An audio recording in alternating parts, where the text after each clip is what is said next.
Welcome to Better Odds Sports Betting. This is Kyle Hunter. I'm joined by my co-host Kiev O'Neill. Kiev, how are you today? I'm doing well. Thanks, Kyle. Just, preparing for a huge slate of football, of course, one of those slates, a lot of bye weeks in both, but, found some nuggets and I'm excited to talk about it. Yeah, I'm looking forward to it too. Today is my wife and I's anniversary, and since it's always a crazy day on Friday, we're celebrating this weekend. Nice to have an understanding wife who understands that this is a pretty busy day for me getting ready for the weekend. But I'm excited too to have Nick Hub here with us. Nick, how are you doing today? Definitely. Well, happy anniversary first, Kyle. Thank you. Excited for this slate this weekend. I'm looking forward to it. Yeah, I think there's less really big games this weekend, guys, but it doesn't mean there's less value on the board. We can have some pretty profitable weekends even with some of the ugly games. And we talk about some of those under the radar games, and Nick's pick for one that he wanted to talk to here today is way under the radar, which Kiev and I always like. So Super Bowl of Saturday. Super Bowl of Saturday. Everybody's TV is going to be on it. It's only Right. All right, guys, let's jump into the games here since we got quite a bit to cover. We're going to start with Wake Forest and Army this weekend. I'll start with this one. Two really well-coached teams, in my opinion. Dave Clawson, 81, 63, and 2 against the spread all time. So he's been a moneymaker wherever he's been. I think Wake Forest, it's been really impressive how Sam Hartman's been playing so far this year. 12.4 yards per pass is average depth of target, really impressive, and only 4 turnover-worthy plays all season. 24th highest rated quarterback rating according to PFF. Army's pass defense, to me, extremely hard to rate. You look at who all they've played. What do we think of Army's pass defense? Because they've played Georgia State, UConn, Miami of Ohio, Ball State, Wisconsin. Western Kentucky is the one team that they've played that really is a good passing team, and they did put up over 400 yards on them, finished with 8.1 yards per play. Here's the question, though, guys. Who's going to get a stop here? Because Army has been really successful running the football, obviously, like they always are, and the defensive rushing success rate allowed 112th for Wake Forest. So I could see both offenses having quite a bit of success. I don't like betting overs with Army, because everybody knows how slowly they play. They're 130th in tempo out of 130 teams. Wake Forest is 13th. So we have a pace war in this one.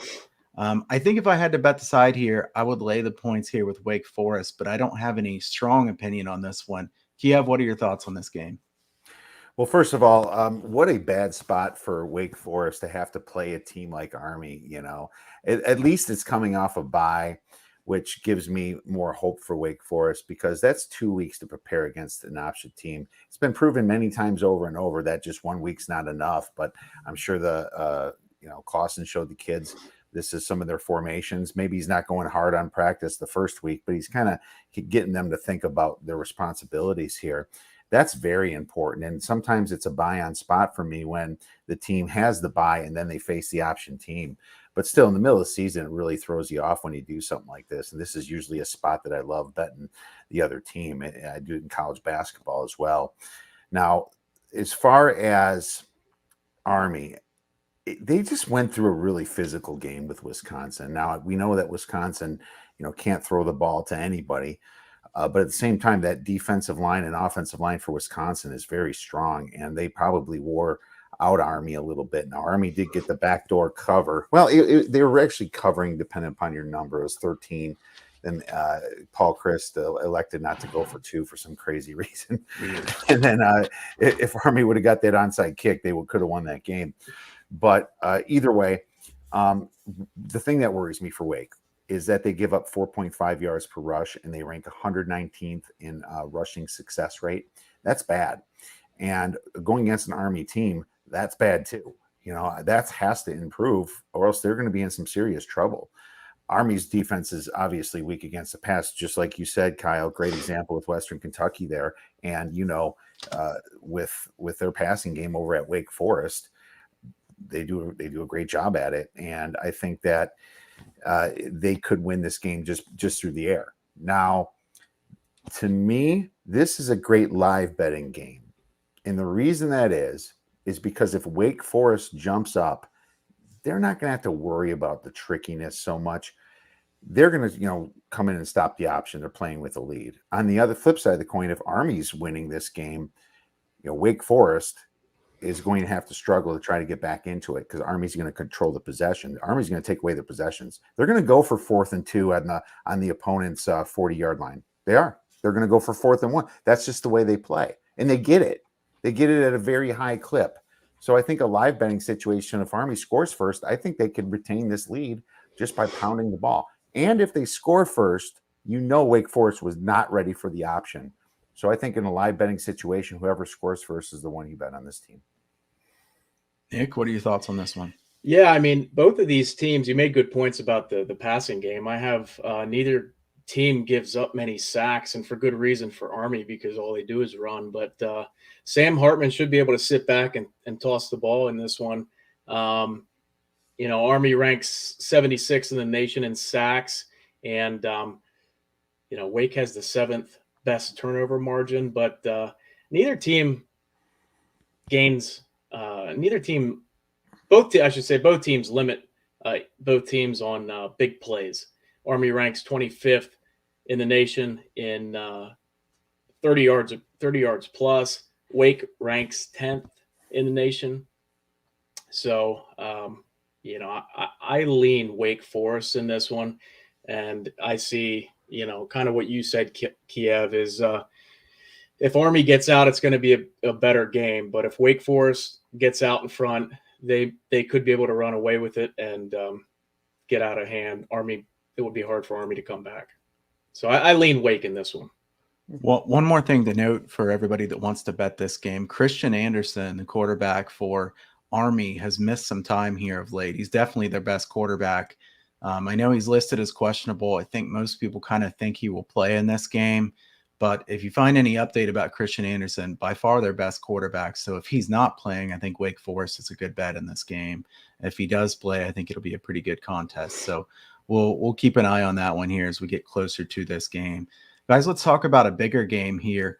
Oklahoma State and Iowa State. You could argue this may be about the biggest game of the weekend. Not a ton of marquee matchups this weekend. Oklahoma State comes into this game undefeated.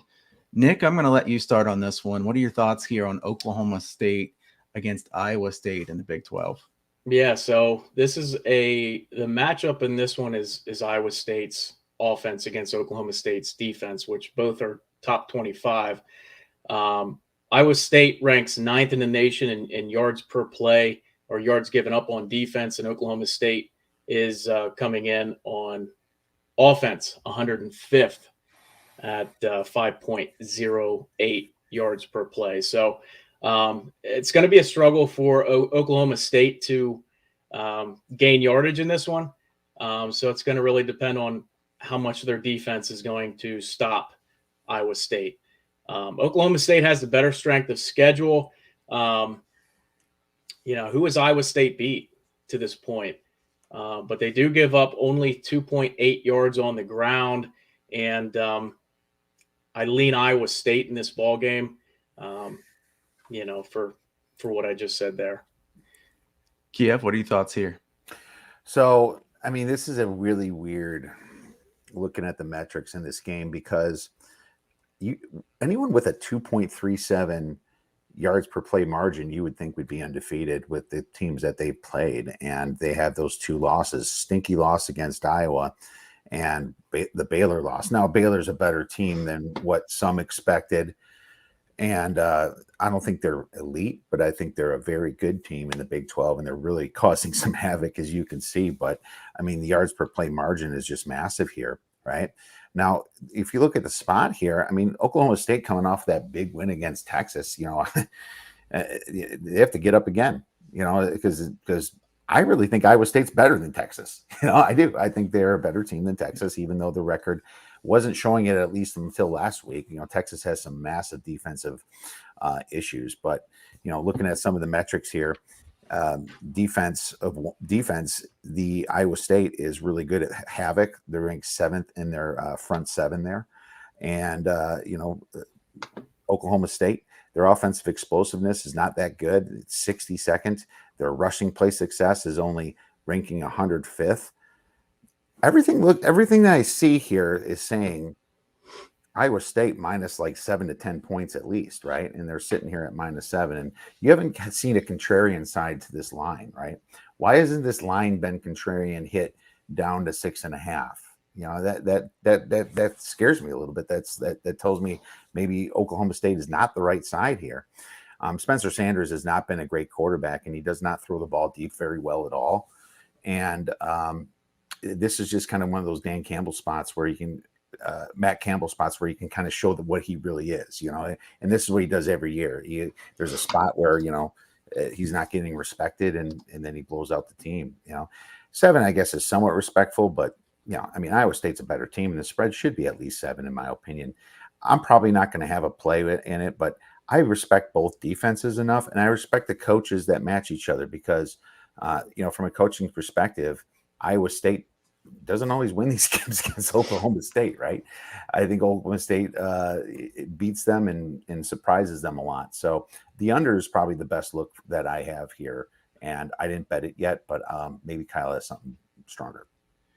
Yeah, you know, guys, I think Oklahoma State's pretty fraudulent as an undefeated team. You know, they're really not that good. This is a really good defense for Oklahoma State, but that offense, Spencer Sanders, not good. I think that's a pretty nice way of putting it. You know, he is just not a good passer at all. Average depth of target, 8.1 yards, and yet 5.2% rate turnover worthy plays. So he's not taking many chances, and he's still turning the ball over quite a bit. You know, the thing that's interesting to me, guys, is Mike Gundy is an absolute ATS monster as an underdog. He has been tremendous, 15-4 against the spread, and his last 19 as an underdog. 12 of those have been outright wins.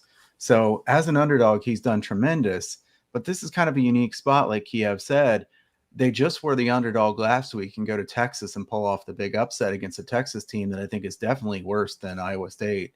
Iowa State, you know, they outgained Iowa pretty badly in that game. You know, afterwards, it was really, you know, Iowa State's turnovers that gave Iowa their points. Iowa's offense didn't do anything. We've seen Iowa do that a few times this year, obviously. But, you know, I think that it's hard for me to lay 7 points with Iowa State based on Gundy's track record as an underdog. And I do think it'll be a low-scoring game. If this had been a smaller spread, I was interested in taking Iowa State here because I do think they are the better team. I'll lean to the under here in this one as well. Iowa State's defense is elite at not giving up big plays. They've allowed 4 plays of 30 yards or more in 6 games. That's tremendous stuff. Really, really good. Best in the country. So, you know, we're not going to see a lot of big plays from Oklahoma State. Iowa State, more potential for explosive plays, but Oklahoma State's defensive front is very good as well. I think there will be not too much scoring in this one. And if there is scoring, I could see quite a few field goals in this one. I don't think there's everybody having a ton of success in the red zone. So this is a pretty low total. I don't have the big edge on it based on my numbers, but I lean to the under certainly as well. So let's go from this big game and talk about the game that Nick wanted to talk about here today. We're going to go way under the radar. Yeah, then to the next big game, or the biggest game of the weekend. No, Temple playing USF here. Temple and USF. Nick, I'm going to let you go first since you wanted to talk about this game. So, guys, this is a primetime game, in case you didn't know that. 7 o'clock Eastern. But the Owls enter with 3-3 after getting blown out by very talented Cincinnati squad last week. Bulls enter as 1-5 after losing to Temple last week by 1 point. Temple's been averaging 342 yards per game and 23.3 points per game, while the Bulls are gaining very similar numbers, 323 yards per game and 22.2 points per game on offense. These are two very slow-paced teams. They ranked 87th and 93rd in the nation in tempo, and neither have much big play ability. The Owls ranked 101st in the country in plays of 20 yards or more with 24, and the Bulls are even worse, ranking 115 in the nation in 20 yards or more with 20. So they both run the ball at a clip just over 3.5 yards per rush, but still Temple runs the ball 51% of the time. And USF runs the ball 59.3% of the time. So that should eat up a decent amount of clock in this one. Both defenses are giving up over 30 points per game. But that was against offenses that were better than what they're going to be seeing on Saturday. The Temple actually ranks 8th in the nation in giving up pass yardage at 166.5 yards per game through the air. And I just don't think the offenses are going to be able to take care of the lack of defense on this because they're scoring and gaining less than their opponent has averaged on the season. So according to PFF, Temple ranks 107th on offense, and the Bulls rank even worse, 115. So not expecting many points in this one. I took the under. All right, so Nick's liking the under in this one. I'll go ahead and go next. I don't have too many thoughts on this game. To me, Temple, if you look at their yards per play margin, plus 0.11 yards per play margin, I think that's kind of surprising based on how bad they were in some of their games, that they're actually positive in the yards per play margin. USF, negative 2.05 yards per play. That's 123rd out of 130 teams. Both these teams have been terrible on third down offense, which kind of makes me want to lean toward what Nick's saying there with the under. 29.41% on third down and 31.25% on third down. And I think this is something that I would probably expect to continue based on these offenses being so inefficient in general, is that they're just not very good on those key downs. I would lean toward Temple on this one if I had to take a side, because who wants to lay points with USF with the numbers that they have? You're laying -2 with a team that's not used to winning, that has that kind of negative yards per play margin, that's 123rd out of 130. Having said that, I don't think that this is a well-coached team in Temple. I'm not a fan of Carey. I think that Temple's a team that I'd rather bet against than bet on, but there's no way I want to bet on USF. So, Kiev, what are your thoughts on this game? I actually have a pretty strong position on this game, and I know it's kind of one of those, like I said, it just like Nick, I'm going to be watching this game because because this is my big game of the week, right? Well, it's one of my bigger bets, I guess. But here's the thing: I like betting on teams that played an elite team, like a Cincinnati, and then they got a bye week to kind of think about it, and that's Temple right there. Now, when that game happened, I'll admit I had a personal play on Temple that I lost, but it was two fumbles that they had on special teams. The punt returner fumbled twice, and they just gave Cincinnati a very easy touchdown. So it's not like that blowout was quite what it really showed on paper, in my opinion. So what I'm looking at here is Temple switching their quarterbacks from Justin Lynch to DeJuan Mathis. Now, it doesn't completely show you in perfect stats, but if you adjust for what he had to go with and what Mathis had to face as a strength of schedule, Mathis is the better quarterback here, and I think it was smart. Now, Temple, if you look at yards per play, they have a massive 2.16 yards per play advantage. That's huge, 2.16 here. And South Florida, everyone's looking at, they lost by 1 to Tulsa last week. Well, they're doubled in yards. I mean, this was one of my major misleading final scores. Even though the right team won, I was like, this yardage discrepancy should have showed Tulsa blowing this team out at South Florida. So for all of those reasons, I love Temple as a dog here. I was really hoping I'd get a 3, but then somebody hit it, and it went down to 2.5, and that's where I had to take it, but it's down to 2. I wouldn't be shocked if this spread flips. And I really think that Temple's the right side, and I'm taking it for a few stars at least. All right, you guys are kind of talking me into it. I think I might have a little bit of action on this game, either Temple or the under, or maybe a little bit of both. And this might be the game that when it's on TV, my wife's like, "Why are we watching this game?" I was going to say, Kyle, you got to watch it. Right? Well, if your wife's doing that by now, I mean, geez. Oh, I know. It's our friend Adam Burke always used to say to me, like, I'd text him, I'm watching UL Monroe versus, whoever they were playing. He's like, why do you do that to your family? Like, that's cruel and unusual punishment, which, it kind of is. But at the same time, we're sports bettors and we're looking to make money. And it's always nice to try to watch the game and see what you were right or wrong about. So let's move on to another game, which I think this is a pretty good one. So I don't want to diss this game too much. Western Michigan and Toledo. This is a battle for two really good teams in the MAC. When I look at this game, there's a couple things that stand out to me. Western Michigan is the team that beat Pitt so far this year. Kenny Pickett made some big turnovers in that game. He's been really good overall this season. Western Michigan's special teams have been really bad this year. And I think that could really bite them in a close game. 123rd in special teams grade at PFF. Toledo 79, so not great, but much better than Western Michigan. This is really a puzzling game because Western Michigan is exactly even in yards per play margin, 0.00.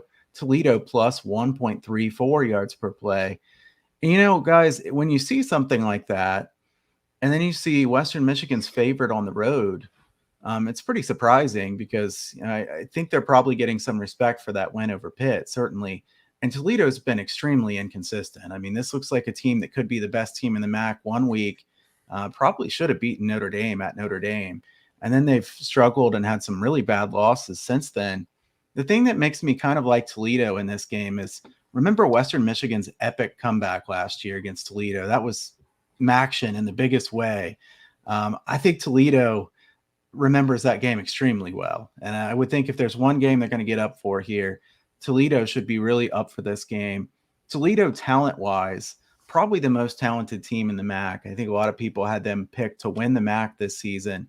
And now we have them as a short underdog here at home. I'm going to side with Toledo here. I like Toledo a decent amount here in this game. I think both teams can probably score here. My total is slightly higher than this number. I know there's a little bit of wind in the forecast, so I'm probably going to stay away from the total here. But I'm liking Toledo in this one. Kiev, what do you have here? So yeah, you picked this game, and I was wondering if you had a reason for it, and broke it down some. The strength of schedule, I think, really weighs in here. Now, Toledo has that massive net yards per play advantage, but they also played UMass and Norfolk State. And I think a lot of those yards happened during that game. And those are just some really, really bad teams. I know Western Michigan did play Illinois State, but believe it or not, Illinois State's actually better than them for the tiny bit of FCS I ever pay attention to. But their hardest game was against Notre Dame, and they were really in that game. But we found out a lot about Notre Dame afterwards, that they are a little bit of fake news, right? They were a little bit overrated, and they have some offensive line problems and some other problems as well. So on the flip side, Western Michigan, they played Michigan and Pittsburgh, and they actually won against Pittsburgh, which is still head-scratching to me because, I mean, Pittsburgh's favored against Clemson this week, and here's Western Michigan that beat them. But obviously perception is in the eye of the beholder. The common opponent was Ball State. Toledo beat them, and this was kind of the wake-up call after that. Then all of a sudden, Ball State started balling out, no pun intended, against all these other teams, right? And they beat Army and some really good teams. Like, finally, the last year's Ball State showed up. It took you a while. I'm still waiting on for a few other teams to show up, like San Jose State. But looking at the strength of schedule, and I've been hot on Western Michigan before the year started. I'm going to lean to Western Michigan. I have a slight disagreement with Kyle on this, but I think that's also why this spread hasn't hit a 3. It's there's reasons for it, and I have to think that this can be a great game to watch if you're a fan of the MAC. Yeah, I think this will be a good game. A 3:30 kick there in the MAC. Two teams that are pretty good. I think both of them have a good upside. So, yeah, this is one I actually would like to see. Nick, what are your thoughts on this game? Well, I'll take a different angle. I don't have many notes on this one, but both of these teams play slow. 114 and 83rd in the nation. Toledo ranks 116th in third down conversions. Western Michigan, they both run the ball a lot, so they're going to eat up clock doing that. Western Michigan runs the ball 60% of the time. Toledo 54.5, and both defenses do what they're supposed to do. Limit the offenses for less than what they average. So I would lean towards the under in this one. All right, so we have a lot of different thoughts on this one, which I think is nice. A lot of times we all agree on a lot of things, and it's nice to to have a little bit of disagreement and some different angles on a game. Kiev, it is really something that, Western Michigan beat Pitt, and now Pitt's favored against Clemson. And I don't want to bet Clemson. I know that. Everybody keeps saying, well, this is going to be the week that Clemson shows up. This is going to be the week that Clemson shows up. But they haven't for six weeks in a row. So, obviously it could happen at any point. But, people who've been betting on that every week have lost a lot of money so far this year. I don't think it's going to happen. I mean, they're used to playing in the playoff, and they don't have a shot this year. So they really have nothing to play for. Yeah. Yeah, I would be surprised if Clemson just turns it on and is amazing the rest of the season. Certainly they could improve some. They are a well-coached team. Not necessarily a huge fan of Dabo Swinney at this point, but we have to admit he's a great coach, and it's going to be interesting to see where Clemson goes from here, because they've been so elite. And like you said, they don't have as much to play for as they have had in the past. So let's switch over to the NFL side here. We're going to talk about the Sunday night and Monday night games this week in the NFL. Let's start it off with the Sunday night game here. Indianapolis at San Francisco. Guys, I'm going to start on this one and say that, the thing that really stands out to me about this one is the weather report for this game, because Santa Clara is not a place that you would expect weather to be a big issue. That's pretty much, you look at the California places and you think, weather's not going to be an issue there. It is going to be an issue in this game. In fact, the weather report calling for about 3 inches of rain on Sunday in Santa Clara. Winds 20 miles per hour to 25 or 30 miles per hour gusts. That's pretty extreme. So if that stays that way, that will affect this game quite a bit. So I guess my question to you guys is, in a situation like that, which team does this help?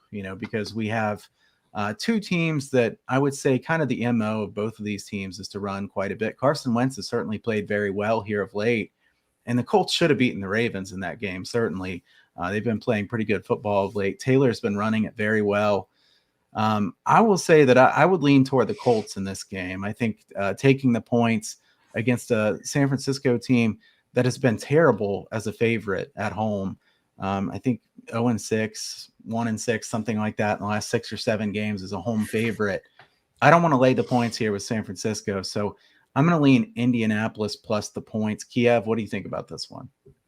It's funny. I was looking at the position of San Francisco, before the weather report, and then if you ask me the last 2 years, if you said it was going to rain, that I'd really like San Francisco until this year, because for some reason San Francisco is not getting it done on the ground. But of course, we know that they've been having running back woes, massive running back woes. They had some offensive line woes. Some of these games they've had quarterback woes, And so all that kind of built up, and their running game doesn't look like that power running game that was just running over teams in 2019.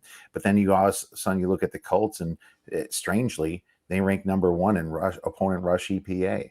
They played some pretty good teams, Baltimore, a few other ones, the Rams. So you're like, what is this? Why is the Colts at 2-4 looking like that? Well, they blew a lot of games for one. But, if you look at this year's metrics, the rain really favors the Colts, and it's a head scratcher to me. But what I will say is, do you ever want to bet against Kyle Shanahan after a bye week and losing 3 games in a row? That's not a good bet. Kyle Shanahan's fantastic coach, and he gets his team ready. And I'm sure this team's been having to think about their 3 losses in a row for a long time now. Jimmy Garoppolo's coming back. They don't have George Kittle, but they have to have some sort of answer for that after this week. They're getting the receivers pretty healthy now. Man, the metrics point to Indianapolis, but my thoughts of what the coach is at San Francisco really points to San Francisco. I think San Fran wins between 3 and 6 points. That's what it is. I mean, I'm going to lean to the under on this game just because of the rain and the slop. One thing I do know is that there's some receivers out for the Colts. They lost Paris Campbell, and T.Y. Hilton is very questionable, which only played a game anyway, right? He only got in for like a game. So Pascal should be able to, keep up with some of that workload that he already had. And of course, Pittman. But passing shouldn't even factor in, because these wins are going to be absolutely insane. And that's also why I put the San Fran background here. It's just because this is going to be a massive weather game.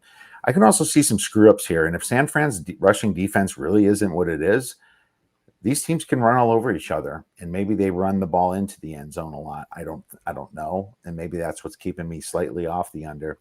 But I trust Kyle Shanahan in this situation, so I'm going to lean to the 49ers.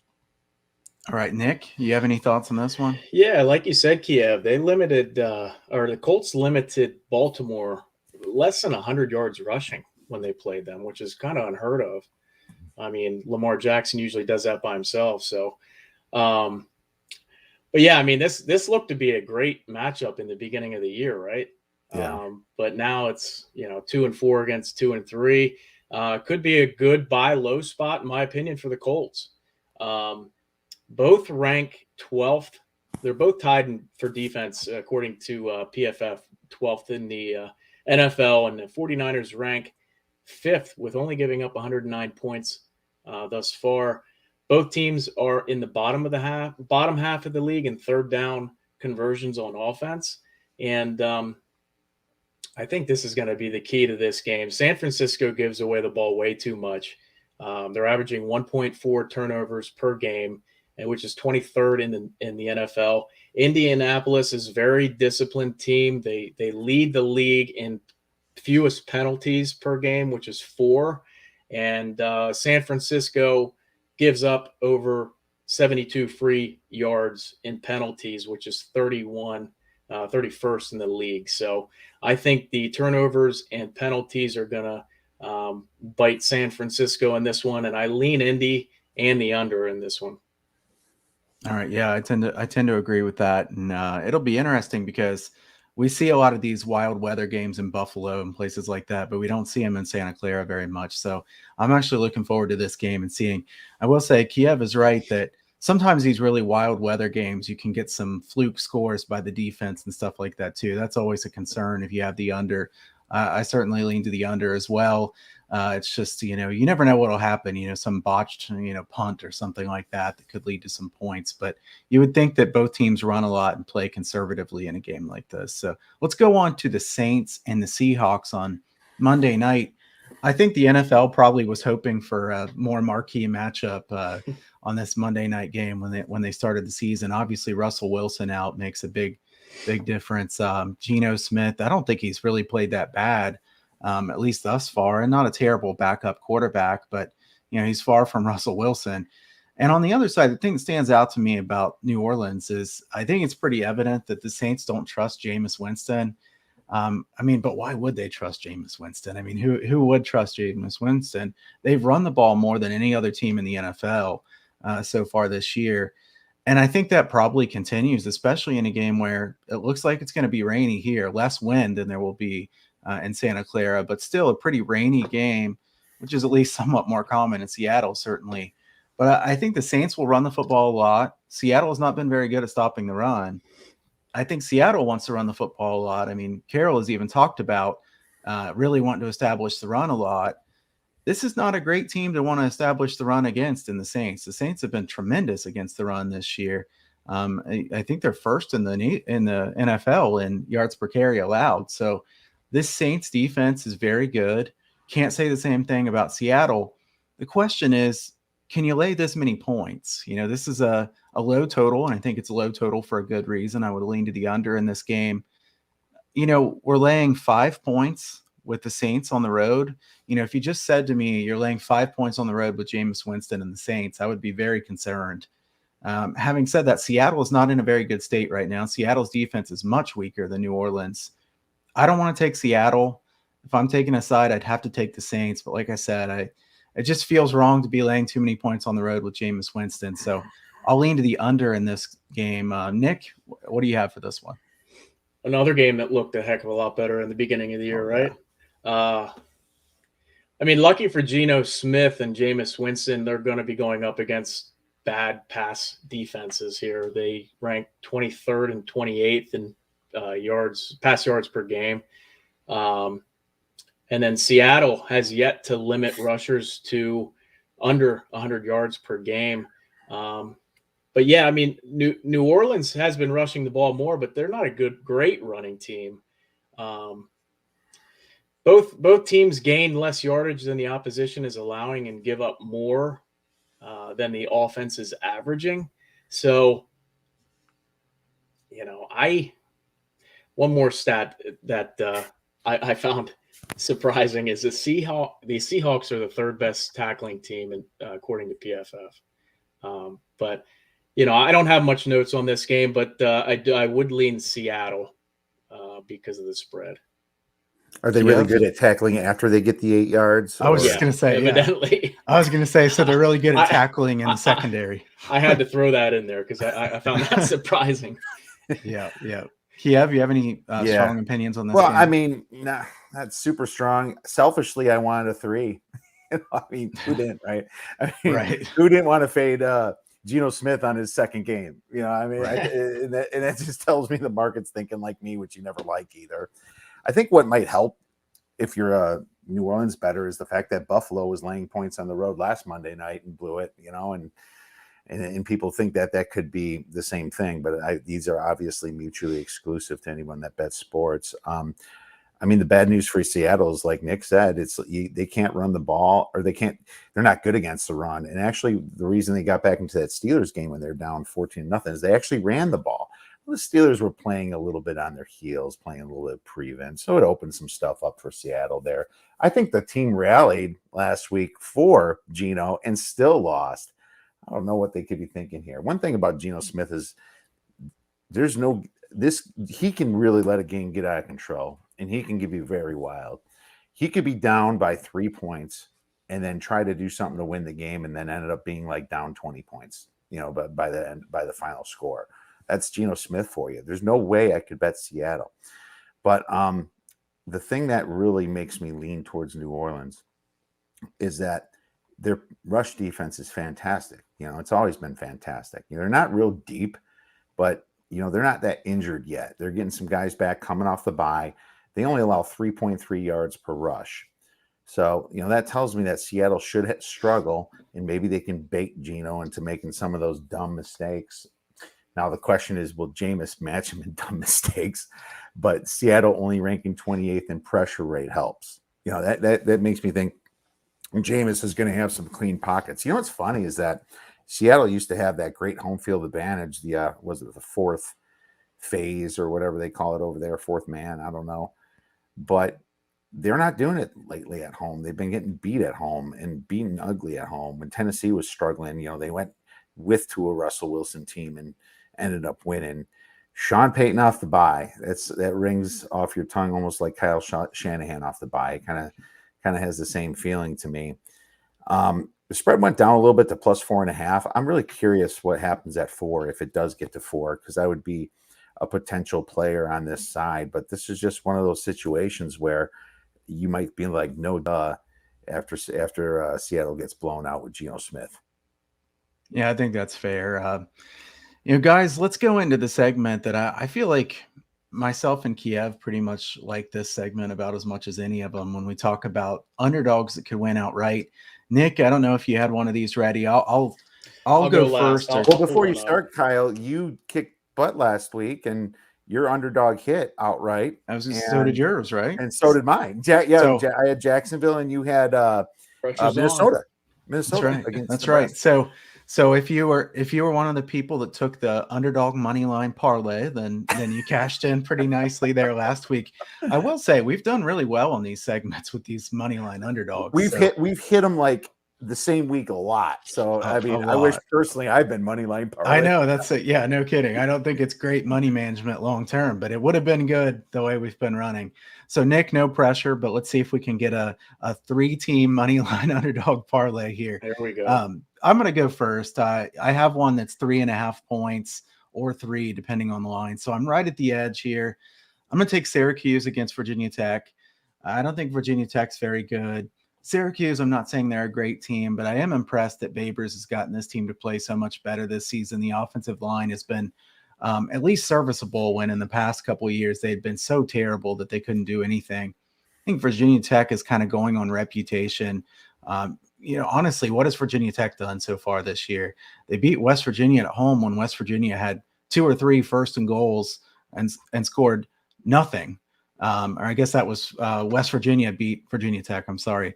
That was where I think I said it backwards there. Virginia Tech had a chance to win that game. Yeah, I'm Virginia sorry. Tech also at the Yeah. very end of the game, Kyle. So. Yeah, that was my bad. I said that backwards. But Virginia Tech has not played very well this season. I don't think they've impressed me with anything that they've done.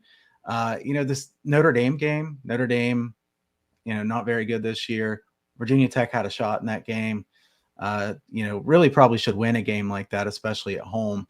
And North Carolina, that nice win at the beginning of the year, but North Carolina is not really what we thought they would be either. So not a great look so far this year for Virginia Tech. Even though I botched up my point on this one, I will say I still think that Syracuse is a pretty good look here as an underdog. Looking at the price here as I'm talking, I think about plus 140, plus 145 on Syracuse. So I'll take Syracuse. Kiev, who do you have this week? So I'm going to be a little bit more greedy. So your parlay is either going to pay a heck of a lot more, or it's going to pay the absolutely zero when I blow it for you. And for anyone new to the show, we don't parlay. We just give out our most likely money line dog to cover, right, so you can get some plus money on a bet. But to win outright, I should say. East Carolina, I'm going with, and it's a big one. It's plus 13.5 against Houston. Now Clayton Tune has surprised me for Houston. And I got to tell you this, I never thought much of the guy. And I was surprised when he came in this year, and I was kind of like Fade City, but Jesus, Houston's just been beating a lot of teams. But then you kind of look at, some of the teams that Houston's beat, it's not as impressive with Tulsa now, because Tulsa, they're a bad team. I don't know what happened to Tulsa, because they returned a ton of the same guys, minus Zaven Collins and their quarterback. Well, Tulsa looks awful this year. Houston beats Tulane. We found out more about Tulane, that they're not that good. They beat Navy by 8 points. Rice, anybody can beat Rice, even us three if we suited up. And Texas Tech, they lost to, by almost double digits. So Houston, not sure about their strength of schedule, but then I look at East Carolina. They also destroyed Tulane by a bigger margin than Houston did. They were right in that game and then came back and beat it at Marshall. And at Marshall is a good scoring team this year, as we all know. Now, they had that first hiccup against Appalachian State, but kind of hung in the game for a long time. And that was the very first game of the year. And then, of course, South Carolina was a very close game. But when they went to UCF is a better team than people think, even without Dylan Gabriel. Even without their quarterback, it's still UCF. It's still there, and they did well. Houston is in a spot where they could be caught looking ahead to SMU. They're in the same state. SMU is doing a fantastic job this year, and it's just Houston and SMU that could challenge Cincinnati. So I think East Carolina could catch Houston sleeping here, and you might get yourself a nice payout on that plus 400. Man, this is a gutsy one, Kiev. I'm kind of worried about that one, but you have to be a little bit worried about what are they, 13 and a half point dogs or something like that. Hey, so you know what? And it's high variance. They can get blown out by 30, but I don't care. I just, they need to. Sure. If you bet the spread, then you don't care. You just want them to cover. But hey, I'm also betting the money line on this one. Yeah, I think that's a fair point, because sometimes these high variance games are good money line underdog plays like this, because you realize they could lose by 30, but to you, it doesn't really matter if they lose by 30 or if they, lose by 1, if you're taking the money line. So in this case, East Carolina is a well-coached team that I think is slightly improving year over year. So I think they at least have a chance there. Houston's pretty good. So it's an interesting call, Kiev, and a really gutsy one. I went with kind of the short dog this week. I know we've kind of flipped roles on that sometimes in the past, but Nick, I'm curious what you have this week for a money line underdog that could pull the outright upset. All right. I found one here. I went right in the middle of you guys. We're at plus 6, Louisiana Tech at home against UTSA. They're feeling pretty good. Undefeated, ranked. The defenses that UTSA has faced have given up 440 yards per game, 6.1 yards per play, and UTSA is only averaging 5.9 on offense. So, they're basically gaining what the defenses are giving them. Now, I'm not saying Louisiana Tech's defense is any better, but I think this is a good situational spot for Louisiana Tech. And UTSA has not played much of anybody. and Louisiana Tech's played NC State, Mississippi State, SMU. So I think I like this as more of a situational play with a ranked undefeated team coming in feeling pretty good. Louisiana Tech, maybe this is their Super Bowl. Maybe this is their big game of the year.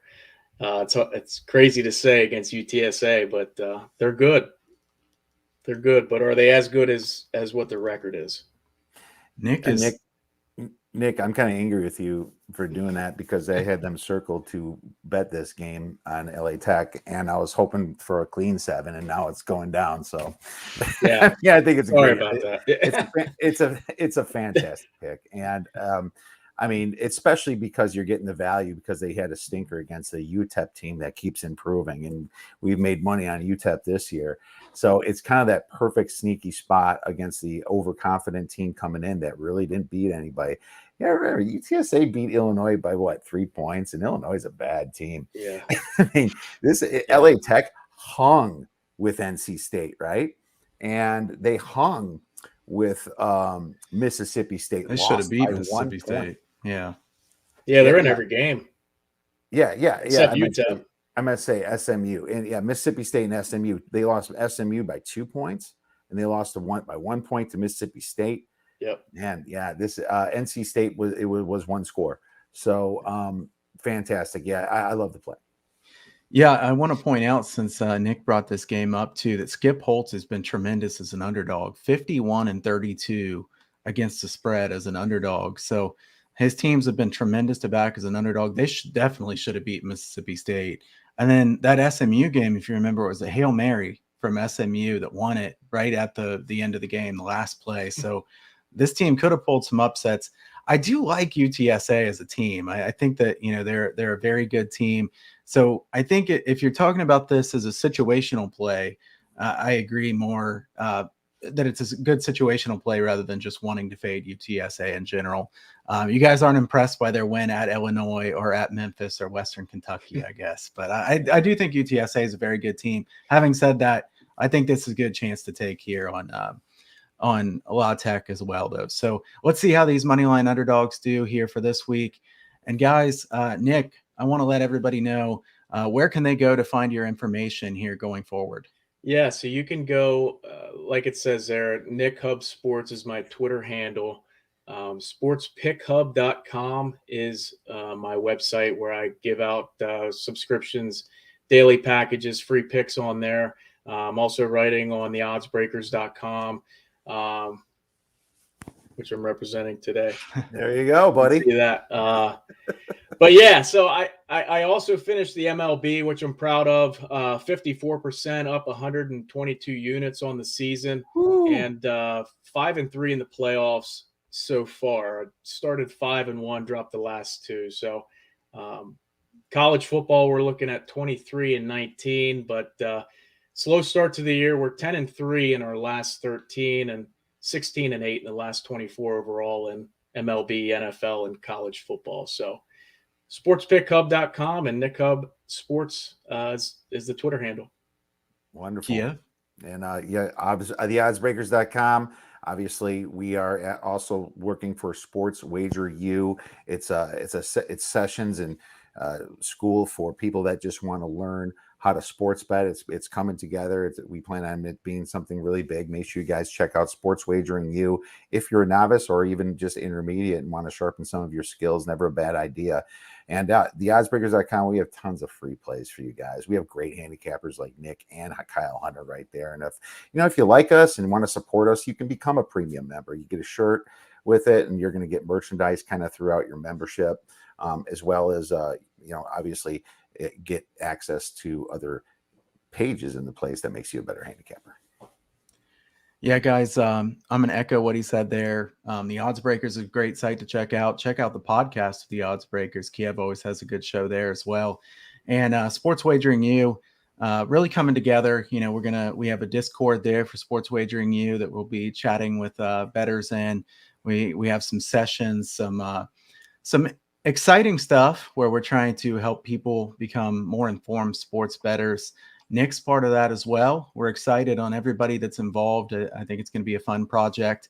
As far as my stuff, 50 and 18 in my last 68 plays. So have been on fire here of late. I always say, we can't expect 50 and 18 all the time, but I'll tell you what, you got to enjoy it while it's here. And it's definitely been a fun run. So thanks to all the people who have been on board. If you want to jump on board, huntersportspicks.com. You can also check my totals package over at theoddsbreakers.com as well. And free picks newsletter over there at huntersportspicks.com. Follow me on Twitter at Kyle Hunter Picks. Also follow Better Odds Sports Betting on Twitter, which will be tweeting out the links for this show so that you can watch afterwards as well. We'll be back again next week. Guys, thanks for being here, and best of luck with your plays this weekend, and I hope you guys have a great weekend. Go get some winners. All right, let's hit that parlay.